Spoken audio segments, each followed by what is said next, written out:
దేవుడు ఒక పని చేయమంటే మీరు ఎప్పుడైనా లేదు నేను చెయ్యను అని చెప్పారా? దేవుని పిలుపు నుండి పారిపోవాలని ఎప్పుడైనా అనిపించిందా? ఒక్కసారి ఆలోచించండి. దేవుని నుండి నిజంగా పారిపోవడం సాధ్యమేనా? ఈరోజు అలాంటి ఒక వ్యక్తి కథ తెలుసుకుందాం. ఆ వ్యక్తి యోనా. దేవుడు యోనాను నినివే పట్టణానికి వెళ్ళి పశ్చాత్తాప సందేశం ప్రకటించమని పిలిచాడు. కానీ యోనా దేవుని మాట వినలేదు. అతడు దేవుడు చెప్పిన దిశలో వెళ్లకుండా వ్యతిరేక దిశలో ఓడ ఎక్కి పారిపోవడానికి ప్రయత్నించాడు. యోనా అనుకున్నాడు, నేను ఈ బాధ్యత నుండి తప్పించుకోగలను. కానీ ఒక విషయం అతడు మర్చిపోయాడు. దేవుని నుండి ఎవ్వరూ దూరంగా పారిపోలేరు.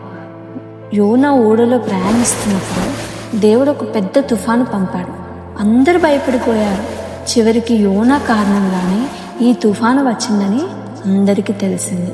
అతని సముద్రంలో పడవేయక దేవుడు ఒక పెద్ద చేపను పంపి అతన్ని మింగేలా చేశాడు.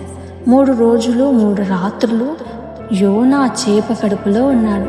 అక్కడ అతను తన తప్పు గ్రహించాడు. దేవుని వైపు తిరిగి ప్రార్థించాడు. దేవుడు అతనికి మరో అవకాశం ఇచ్చాడు. చేప యోనాను ఒడ్డున వదిలింది. ఈసారి యోనా దేవుని మాట విని నినివేకి వెళ్ళాడు. అతను ప్రకటించిన సందేశం విని ప్రజలు పశ్చాత్తాపడ్డారు. దేవుడు వారిని క్షమించాడు. ఈ రోజుల్లో చాలామంది దేవుడు చెప్పే పనిని వాయిదా వేస్తున్నారు.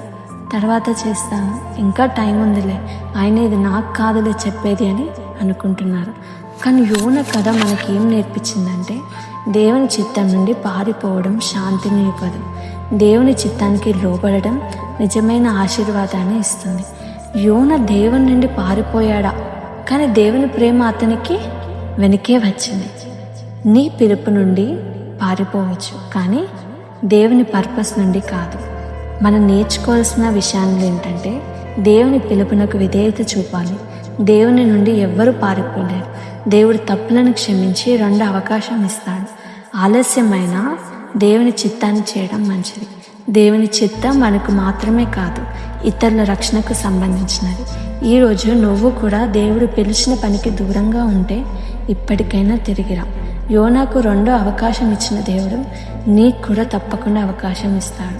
దేవుని నుండి పారిపోవద్దు, దేవుని వైపు పరిగెత్తు. God bless you. Praise the lord.